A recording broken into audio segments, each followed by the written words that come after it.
What's up guys, Artem MMA Analysis here, going to be talking about UFC 278. This is my early preview and prediction, so I've done no research on the card. This is just my initial thoughts and my predictions. In 48 hours from now, you will be getting my full card breakdown, preview and predictions after I've done all of my research, after I've got all of my notes, and I do all of my individual fight predictions then. But for now, this is just me looking at the card, and I am about as surprised as you are that I'm showing my face after last week. You know, that is the worst week I've ever had in picks. It's so embarrassing. Vera versus Cruz, man. What a night. A lot of underdogs won, so if you were big on underdogs, you're up. But I think a lot of people that I'm close with anyway did not do too well in the picks either. But no excuses. Let's move on, and hopefully we can turn it around with UFC 278. Victor Altamirano versus Daniel da Silva. Victor Altamirano's on the end of some interesting decisions. I thought that he lost his fight against Carlos Candelario, but then I thought that he won his fight against Carlos Hernandez. So it's kind of a tough one there on who you judge it for. But anyway, he's in the UFC. We move on. Daniel da Silva in his last fight showed terrible fight IQ. I believe he got leg locked, knee barred by Francisco Figuereto. And he was on top, and then he kind of just turned into it and just gave him this leg. Like it was a free submission for Francisco, which was crazy. But yeah, Daniel da Silva's a pretty good fighter. We don't know too much about him apart from his fights in the UFC, and he hasn't won any of them, so it's kind of hard to get a good read on this guy, especially considering the Figuereto fight did not last very long. But I like Altamirano. He is pretty well rounded, and he does have really good boxing on the feet. As I said, I did think that he actually beat Carlos Hernandez, and Carlos Hernandez is a pretty good fighter. I think he's going to beat Daniel da Silva. The fight's going to take place on the feet for the most part, is what I'm thinking. Altamirano will just land more volume, land the more significant strikes, and win a decision. Now this next one's pretty tough. I am picking Ayuri Kaling. I've been big on Ayuri Kaling ever since he actually made his debut. He fought Jeff Molina and fought him to a pretty competitive fight. I know he got beaten up pretty bad, but it was still pretty competitive, and Jeff Molina's ranked right now, I believe. I think he's ranked number 15. And then he fought Cody Durden. He did lose, but there is an argument, I'm not gonna lie, either way, but that was a pretty competitive fight. And then he moved up to 135, knocked out Cameron Else in the first round. He's taken on Jay Perrin, who took a very short notice fight against Mario Batista and lost a decision there, but he took that fight in like 4 days notice from off the top of my head. And before that, he has been fighting somewhat pretty good guys on the regional scene, and even on the contender series as well. I think Ayuri Kaling should win this one here. He's always had good power in the hands, and now that he's moved up to 135, I think especially since he's had one fight at 135, he would have filled up a bit more, and he's going to be a lot bigger for 135 than he was against his last opponent. Forgot his name already, Cameron Else. So yeah, I'm picking Ayuri Kaling. It's a tough one though, because Perrin's durable, man. Like he took a lot of shots against Mario Batista, and Batista's no joke either. He's a great fighter. I'm picking Kaling. I'm going to pick him to win by decision. I wouldn't be too surprised by KO. I did pick Ayuri Kaling by KO over Cameron Else, but I think that Jay Perrin's probably going to be good enough, or just durable enough to take the shots. Give me Kaling to win a fight. The fight will take place on the feet, and Kaling, I think, is just the better striker in my opinion. Amir Al-Bazi versus Francisco Figuereto. Amir Al-Bazi making a return after about a year and a half off. Borderline ranked fighter in the flyweight division. You know, he's only got 2 wins, but the truth is, the flyweight division, man, does not have many fighters in it at all, which is why Dana White's contender series has so many flyweights on it. And Francisco Figuereto, as I said, I just personally don't rate him too highly. I think Amir Al-Bazi at minus 360 is a pretty expensive price tag. Not gonna lie. I mean, Amir Al-Bazi was meant to fight Tim Elliott. Tim Elliott pulled out, and now we've got Mini Figgy taking on Amir instead. But yeah, I don't rate Figuereto all that highly. You know, he lost to Malcolm Gordon. That's kind of all I've got to say. I mean, Amir Al-Bazi taking time off. He's good. His one loss to Jose Shorty Torres, who really needs to get signed back into the UFC. That's all I've got to say about this fight. Need to research it more, but I'm definitely picking Al-Bazi to win this one here. Now, AJ Fletcher versus Angelusa. AJ Fletcher, man, this guy's got a die-hard fan base, or at least he's got really good friends and family who ride or die for him. So, yeah, I picked against AJ Fletcher in his last fight, and I got a lot of hate for that from either his family or his friends or someone around him. You can check out the individual video. A lot of the comments have actually been removed by YouTube. But I'm picking him to beat Angelusa, so I think his friends and family or whoever is commenting on my videos about AJ Fletcher will be very happy to know that I'm picking him to win. He does have a striking a reach disadvantage over Angelusa, and Angelusa's a good fighter. You know, he fought Jack Della Maddalena on the contender series. Jack Della's ended up becoming a great big name in the UFC now. He beat John Howard, and John Howard's a former UFC fighter. messy record, but John Howard will fight anyone at any time. He's actually a savage, man. And then he lost to Munir Lazzez on short notice. And Munir Lazzez, if you guys don't know this, is a guy that Dana White signed because Dana White's son was having like a party, and one of his mates that was at the party went up to Dana White and showed him Munir Lazzez highlights, and Dana White pretty much obviously got his team to look into him, and they signed him. So believe it or not, that's a little fun fact. But yeah, AJ Fletcher's a great striker. He had a really competitive fight with Matt Simmelsberger. It could have gone either way, to be fair, and Matt Simmelsberger I rate super highly. I'm a big fan of Simmelsberger. In my opinion, he KO'd Leandro Damiano pretty early, but before that, you know, he hasn't been fighting the highest level of competition. But I think he's going to be able to beat Angelusa here. I'll pick KO. I'll do it. I'm going to pick AJ Fletcher by KO in this one here. Now, Miranda Maverick versus Shanna Young. Miranda Maverick's going to absolutely destroy Shanna Young. Shanna Young's got absolutely no idea what she's doing. She did beat Gina Mazzani, but Gina Mazzani is probably one of the worst fighters on the roster, let's be honest. Like, I don't really know what to say. Just Miranda Maverick's a pretty good fighter. She got robbed against Macy Barber, then she did get dominated by Erin Blanchfield, but she's still a great prospect, in my opinion. And yeah, Maverick's going to absolutely wipe the floor with Shanna Young. Shanna Young's got no chance in this fight at all, to be honest. I think Maverick even finishes her inside the distance. We move on. Sean Woodson versus Luis Saudara. Sean Woodson's a pretty hot prospect right now. He's coming off a pretty good KO win over Colin Anglin. And Luis Saudara, fun fact, you come to Artem for predictions, but Artem comes to you with facts. Luis Saudara has 9 fingers. So he lost one of his fingers as a kid, I believe. I think it's one of the fingers on his left hand. I could be wrong about that. But yeah, Luis Saldana's got 9 fingers. I don't think it really makes too much of a difference in the fight, but thought I should tell you. Sean Woodson has 1 loss to Julian Erosa. Julian Erosa's alright. I believe he's been in the UFC a couple of times. And yeah, Sean Woodson's just a good boxer. He's a really good striker. I think he's got more of a boxing base. Luis Saldana, low-key the same thing. I picked him to lose against Bruno Souza. I picked Bruno Souza to win that fight, and he lost. But yeah, the winner of Vince Murdoch has aged terribly as well, by the way. Vince Murdoch recently lost to a guy that was 2-7. But Sean Woodson's my pick. I think he's going to win the fight on the feet. Decent chance of a KO, but Saldana's pretty durable, and Saldana's also got a lot of KOs on his record as well. Or does he? Or am I lying to you guys? I think I might be lying to you guys. But I think Woodson, yeah, I think Woodson's got it, man. I think he's going to win. But 95% to 5% on Tapology, bro. That is disrespectful to Saldana. Saldana's a pretty good fighter, man. He really is. Lucy Pudilova versus Yanan Wu. Lucy Pudilova, former UFC fighter. She went 4-1 in her last 5. There's a lot of split decisions in there, which is some mad red flags in my opinion. But yeah, she went on a bit of a losing streak. And yeah, got cut from the UFC 4-fight losing streak, which is madness. But anyway, won a decision, and then she won a split decision over a girl that was 4-2. And then she lost to a girl that was 6-4 only last year, and she won a split decision over a girl that was 5-3. Like, I feel like there's red flags on the Pudilova pick. I'm not gonna lie to you, man. I think there's mad red flags in picking Pudilova. Do not bet this fight, because she just won a split decision over a girl that was 5-3 9 months ago. She won a split decision over a girl that was 4-2 about a year and a half ago. Yeah, none of these wins have aged. That age has not aged well. None of these losses have aged well either. Jocelyn Edwards okay, in a way, but I'm gonna pick Pudilova decision, but I cannot say I'm confident. I might look into this one and maybe chuck a pick on the underdog there. But Jared Gordon taking on Santos. I've just pushed a button incorrectly because I'm an idiot and I don't know what I'm doing. So Jared Gordon versus Leonardo Santos. I think it's pretty fair to pick Jared Gordon at this point. Leonardo Santos has got like 1 round of cardio and then he's going to gas out and Jared Gordon's going to take over. Jared Gordon though, Jared Gordon's the guy with a very suspect chin. To be honest, he's been knocked out a few times in his career. He's been knocked out 3 times in the UFC.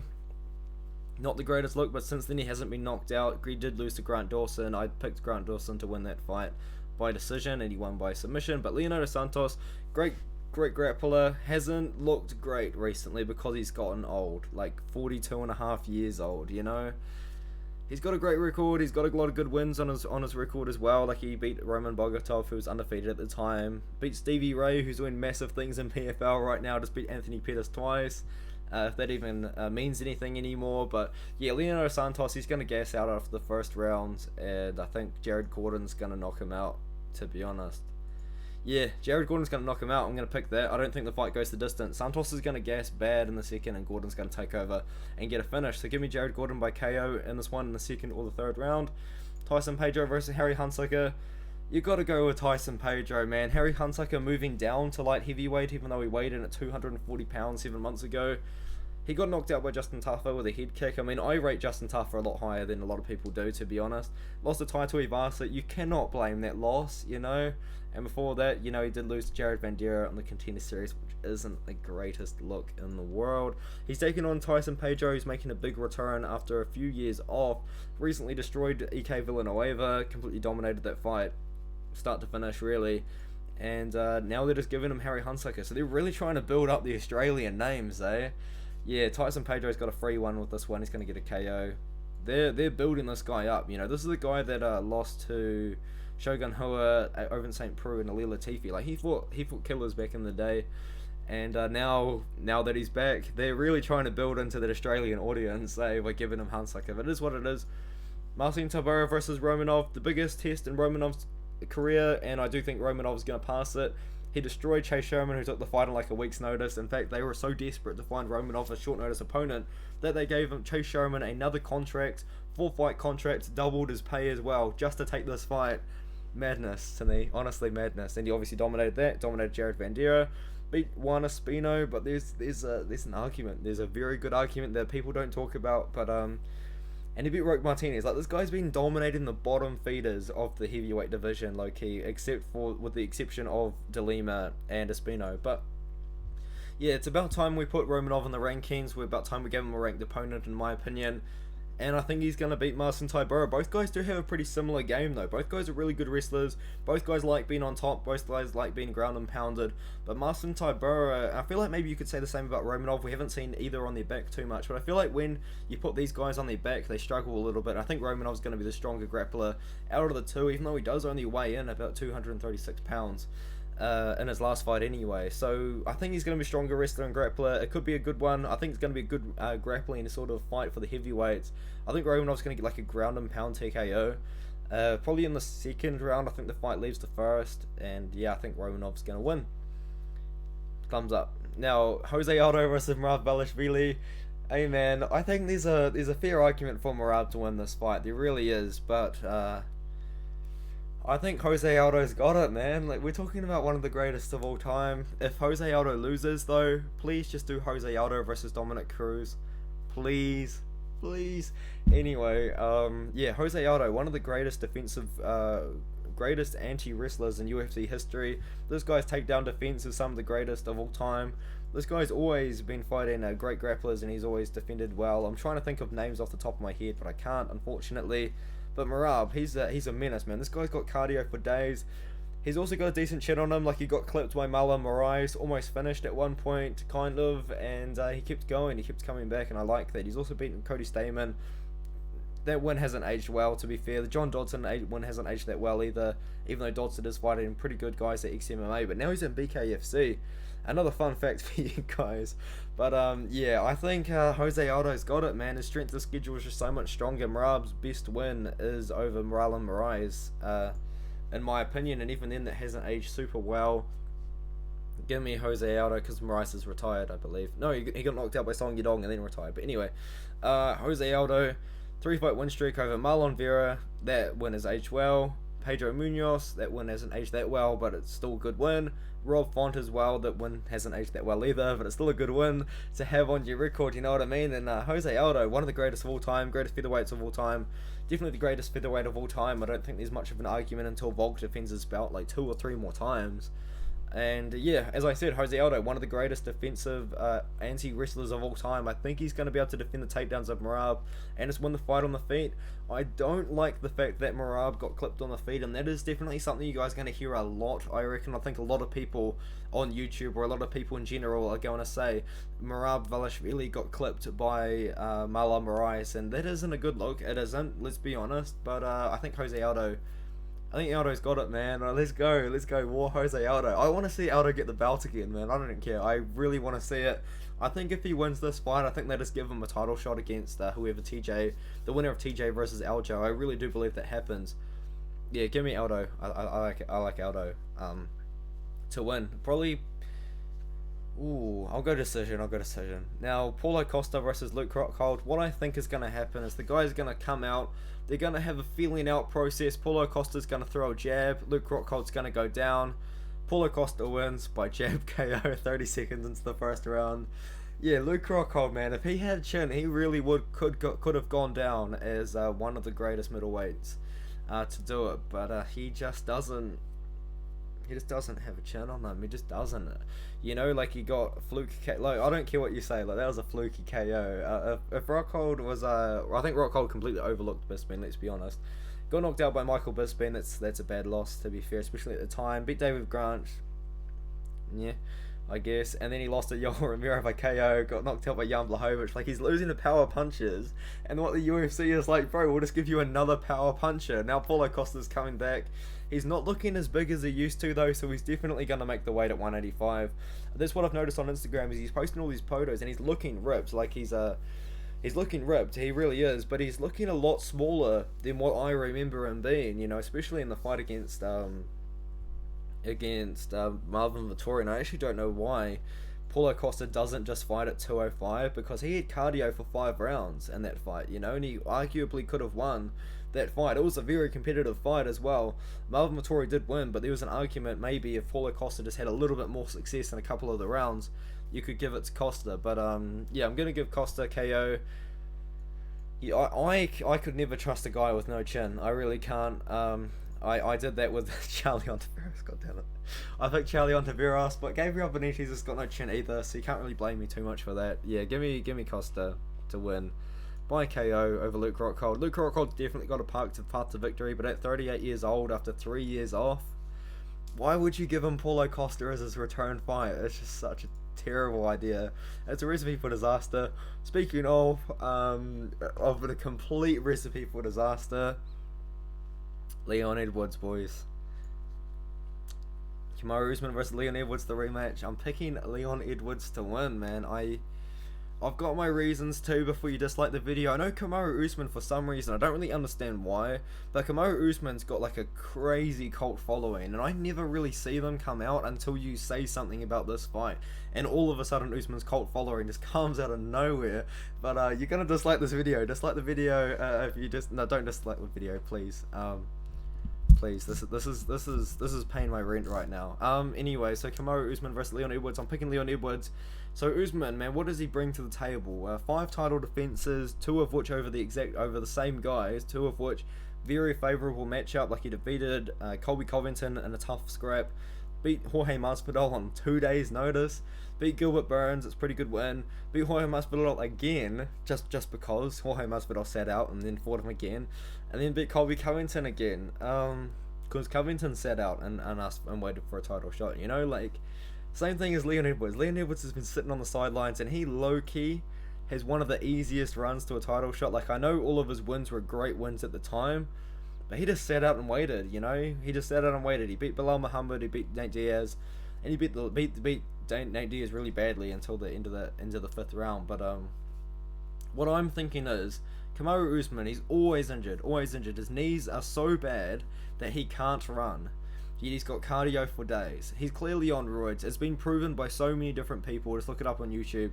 Look at it anywhere. It's been proven that Kamaru Usman is on steroids. He's got a corrupt pharmacist as a father. Just like the video now, if you. So Kamaru Usman is clearly on roids. His brother walked out with a breast, literally with a breast, like Israel Adesanya did. He's got gyno. His brother's got gyno. Kamaru Usman walks out with spots all over his shoulders, all over his face, all over his body. And he's got cardio for days, even though his knees are so bad he can't run. So yeah, he's definitely on PODs. This is such a bad ramble, I'm sorry. But anyway, I'm picking Leon Edwards to win.